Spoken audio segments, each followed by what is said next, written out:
Fatty liver ઇનરિવર્સિબલ છે, આ એક ખોટું મિથ છે. આ 3 પીણાથી ફેટી લીવર રિવર્સિબલ થઈ શકે છે. પહેલું, બ્લેક કોફી. દરરોજ બ્લેક કોફી પીવાથી શરીરમાં લીવરના રોગો, લીવર ફેબ્રોસિસ અને કેન્સર રિસ્કને સાયન્ટિફિકલી ઓછું માનવામાં આવે છે. કોફીના એન્ટીઓક્સિડન્ટ લીવરના ઉત્સેચકોને બચાવે છે અને ઇન્ફ્લામેશનને ઓછું કરે છે. પણ લીવરના સ્વાસ્થ્ય માટે બ્લેક કોફી એટલે કે ખાંડ વિનાની, દૂધ વિનાની અને ક્રીમ વિનાની કોફી લેવી જોઈએ. બીજા નંબર પર છે ગ્રીન ટી. ગ્રીન ટીમાં કેટેજિન્સ અને ECEGના કમ્પાઉન્ડ જોવા મળે છે, જે લીવરના ચરબી અને ઇન્ફ્લામેશન બંનેને ઓછું કરે છે. રોજ 3 થી 4 કપ બ્રૂડ ગ્રીન ટી એ શરીર માટે ફાયદાકારક છે.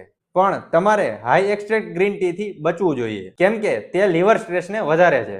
ત્રીજા નંબર પર છે બીટરૂટ જ્યુસ. બીટના બીટાલાઇન્સ અને નાઇટ્રેટ્સ જે લીવરના ડિટોક્સ ઉત્સેચકોને એક્ટિવ કરે છે, જેનાથી લીવર પર રહેલી ચરબી ઓગાળે છે અને તેને હીલિંગમાં સપોર્ટ કરે છે. અડધો ગ્લાસ બીટરૂટ જ્યુસ એ રોજ પીવા માટે ફાયદાકારક છે, પણ પથરી અને બીપી ધરાવતા લોકોને ધ્યાન રાખવું જોઈએ.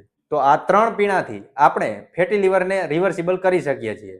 તો આ રીલ્સ એવા લોકોને શેર કરી દો કે જેનું ફેટી લીવર અત્યારે સ્ટેજ 1 માંથી સ્ટેજ 2 અને આગળ વધી રહ્યું છે. મળીએ નેક્સ્ટ વિડીયોમાં. ત્યાં સુધી તમારા સ્વાસ્થ્યનું ખ્યાલ રાખો.